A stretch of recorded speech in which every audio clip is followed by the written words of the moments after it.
So I was going through my old hard drives the other day, and these are pretty much all hard drives I've upgraded from throughout the years for laptops, desktops, and, well, everything else.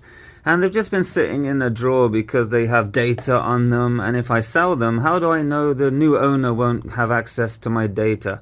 I've heard that if you format these drives, they can still recover the data. There's a bit of mystery with that. How do I ensure my data is absolutely destroyed?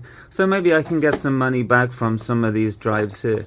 Well, in this video, we're going to be formatting some of these drives.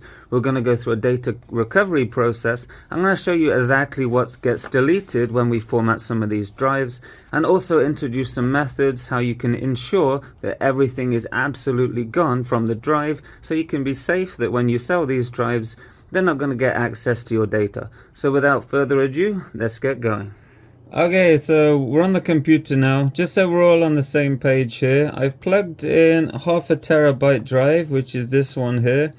You can see it's a standard Windows 10. Looks like I upgraded it to Windows 10 from Windows 7. I think I remember this system.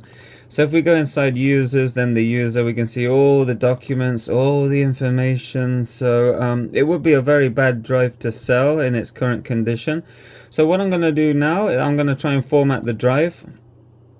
So we go to here, drive H, and we're going to give it a quick format. And hopefully that should delete all of our data on there. So format complete, close that. All our data is gone. Okay, let's sell the drive on eBay. Okay, wait, because now we're going to try and recover the data. So imagine I'm the buyer on eBay. I'm about to buy this drive. So I've plugged it into my computer. It's this one, the 0.5 terabyte drive. Click scan. And now what we're doing is a data recovery of the hard drive. So you can see there's nothing on here at all. Everything has been deleted from the drive.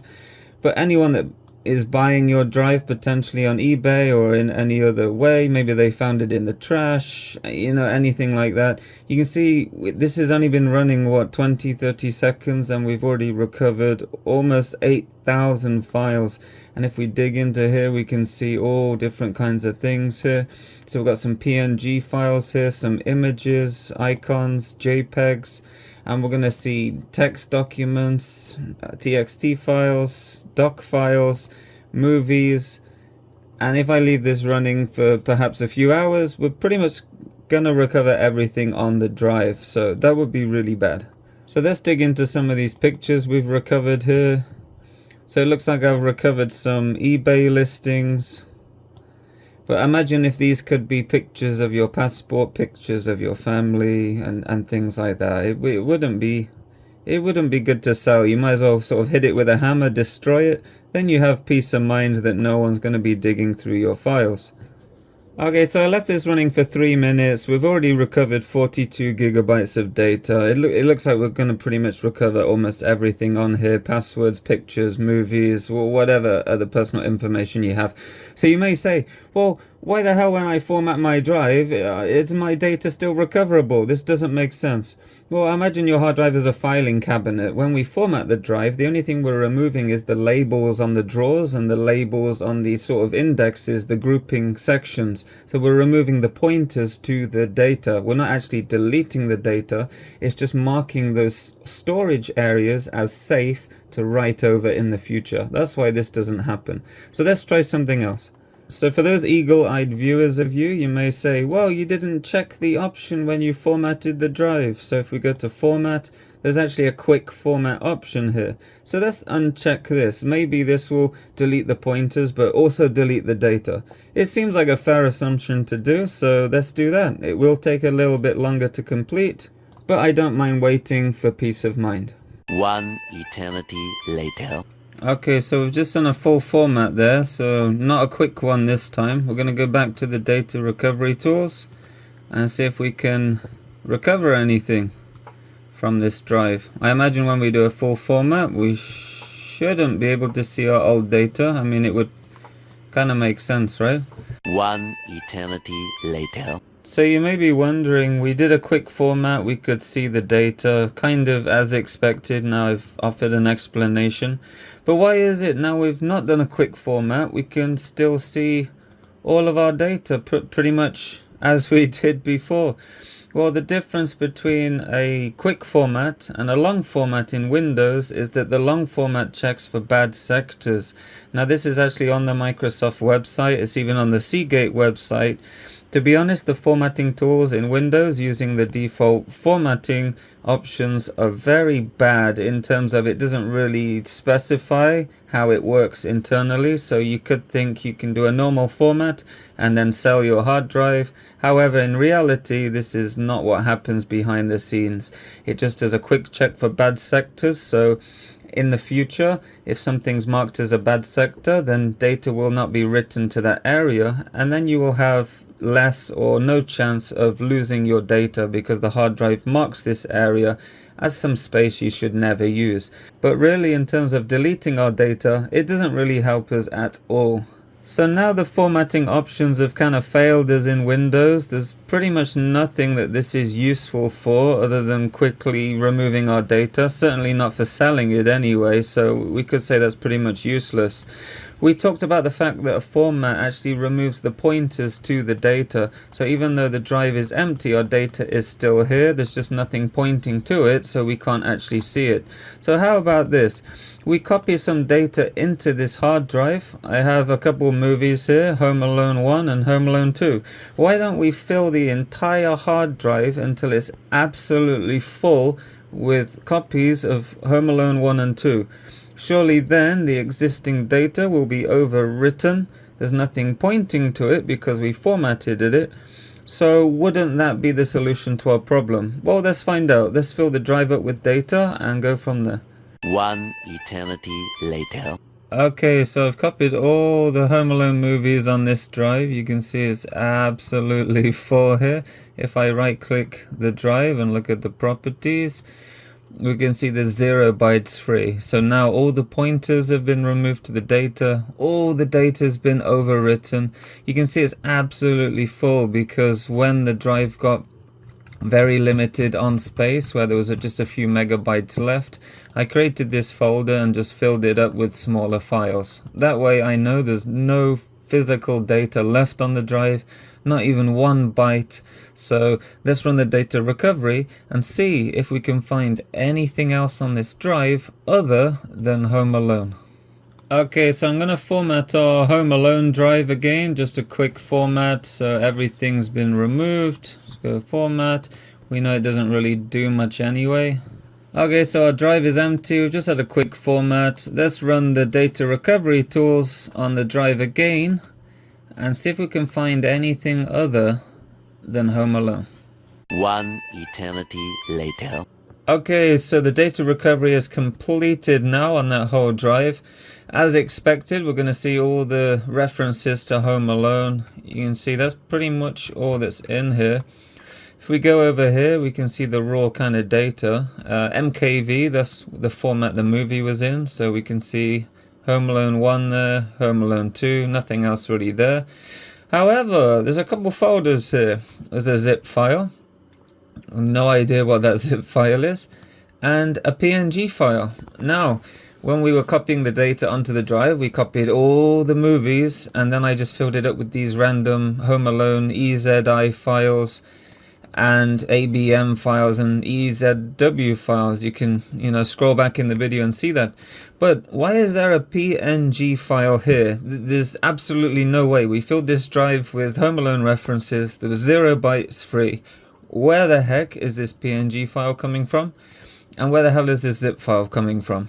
Okay, allow me to explain. Okay, so the key to understanding where this PNG file mysteriously came from, and this zip file as well, where the hell did that come from? We filled this whole hard drive with movies. Where are these files coming from?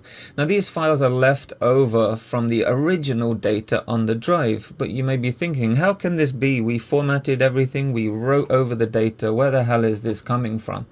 Now, it all goes back to understanding how data is stored and how data works on a typical computer. Computers computers haven't really changed over the years. Everything works on a principle of true or false, 1 or 0, on or off. Imagine this as a light switch, and in a computer system this is represented by a bit. So 1 bit is true or false. So this value can have true, it can have false. Depending on this value, the computer can decide to do something. Now, if we combined 8 bits together, we get what's called 1 byte. So this could be true, true, true, true, false, false, true, true. It could be true, true, true, true, false, false, false, false. But the computer will interpret this as something else.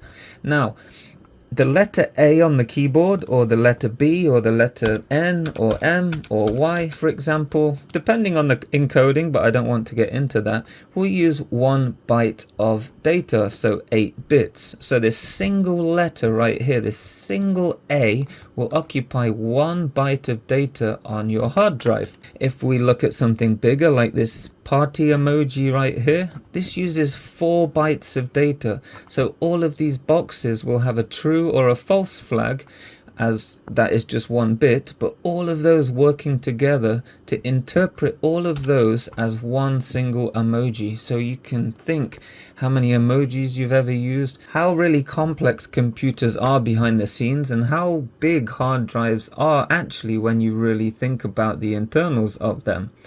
Now, 1 kilobyte is 1024 bytes, which in turn is equal to just over 8,000 bits. 4 kilobytes, which is just 4 times this, is our default block size, which is 32,000 bits. So what are you talking about default block size here? Well, when we formatted our computer, we go to the format option. There's a few extra options here. This is the capacity of our drive. This is the file system. The file system, imagine it as a filing cabinet. This is how the data is organized. When you use Windows, typically you will be using an NTFS file system. If using Linux, you could have ext2 and 3, etc. There's lots of different types of filing cabinets depending on the operating system you use.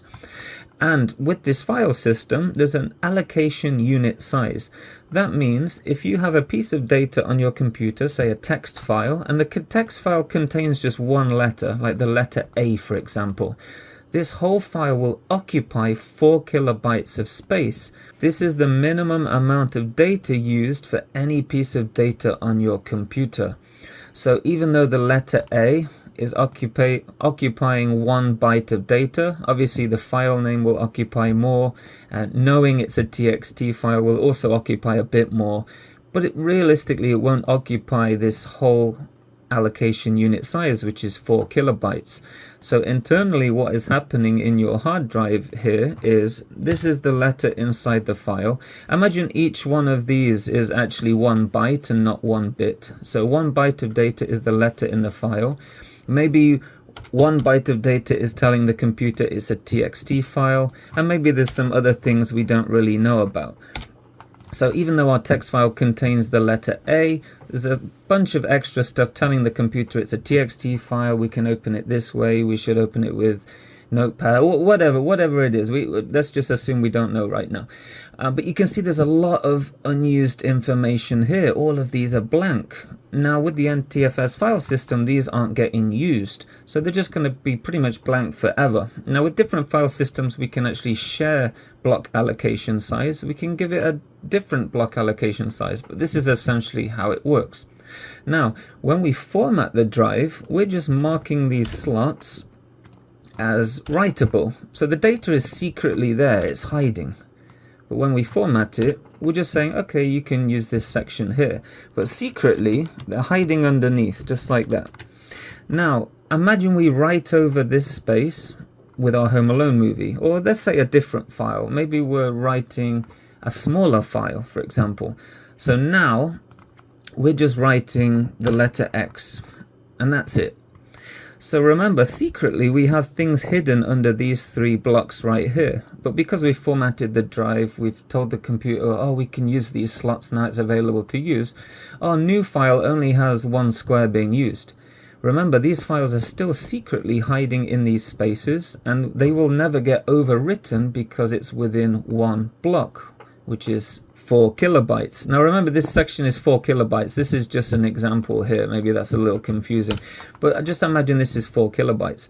So now we have secret data hiding behind here. We can't access it. It's not going to get used. So when we do a data recovery process on this whole drive right here, we're actually finding and uncovering our secret data in these 3 slots.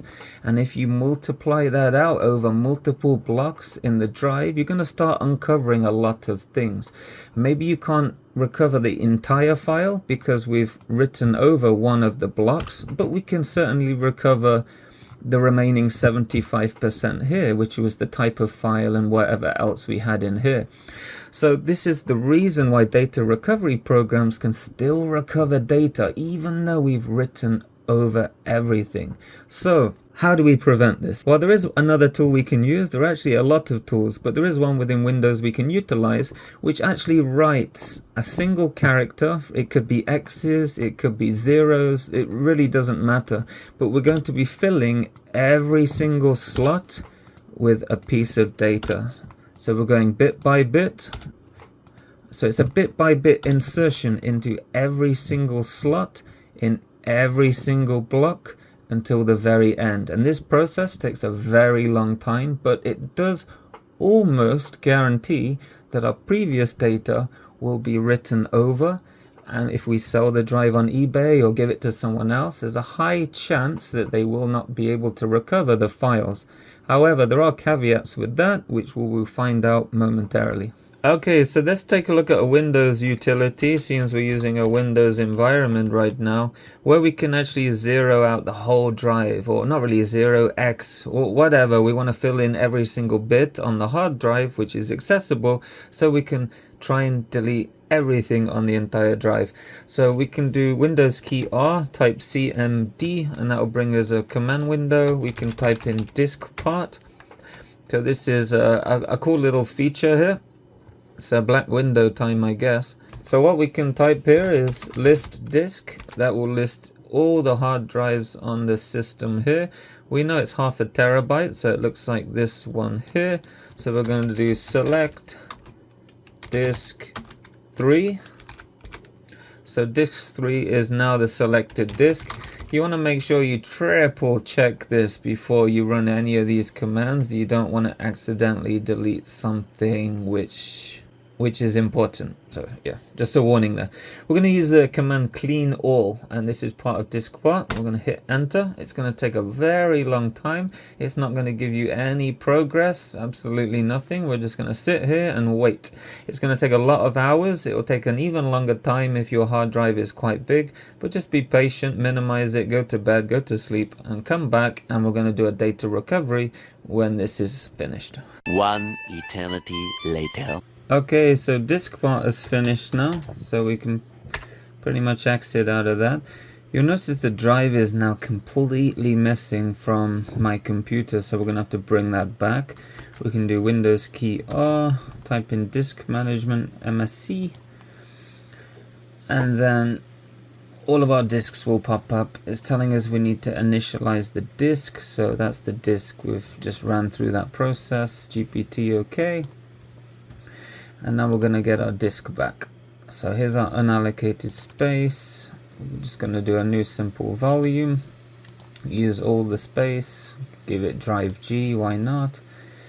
And then it's just going to do a quick format. So we've pretty much reset the disk to what looks like default. So when you buy a hard drive from the shop or the internet, it's going to pretty much act like this. So now we have a drive letter for our drive. We have our drive back. Here it is right here. Now, without further ado, let's run a data recovery on the drive yet again. One eternity later. Okay, so here are the results of our final data recovery on the hard drive here. If we scan through some of the data it's tried to recover, Looks like pretty much everything is gone, which is good news. However, this won't always be the case. This is why I'm mentioning this at the very end of the video. Now, we alluded to something near the start of the video when we formatted the drive and didn't do a quick format. It checks for bad sectors. And what a bad sector is, it's physical wear and tear on your drive. This could be physical damage. It may be running as a result of running hot, running for too long, or anything like that.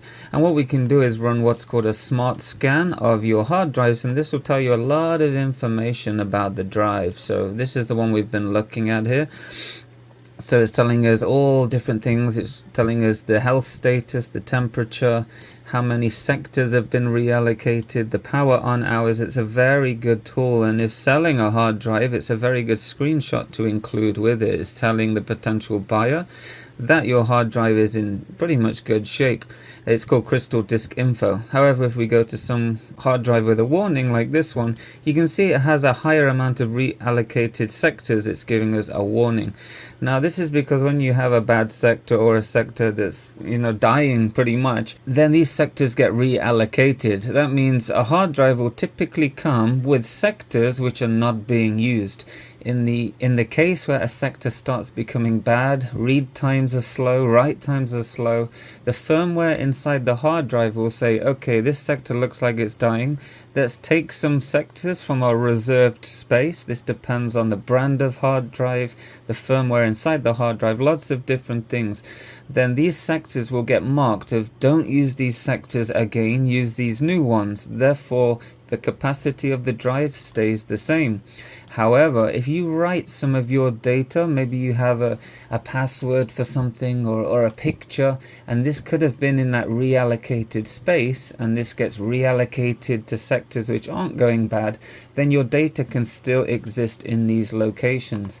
Some tools like Diskpart and other software doesn't actually access these sectors that have been unallocated, and this is exactly why when you download a piece of software, it does not guarantee that all your data has been removed. Maybe the file doesn't exist in that location anymore, but certainly we can maybe look at the file name of a file that used to be there and lots of other things. This is why if you write zeros or X's to all of the data sectors of your hard drive, not necessarily everything has been removed. If you do want to reset and remove pretty much everything, and you don't have forensic level software which could cost lots of thousands of dollars, then the easiest thing to destroy all of the data on your hard drive is to get a big hammer from your toolbox and give it a few whacks outside in the garden. That is the only true 100% way all of your data has been removed from a hard drive. And even then, I'd probably throw it in the fire afterwards.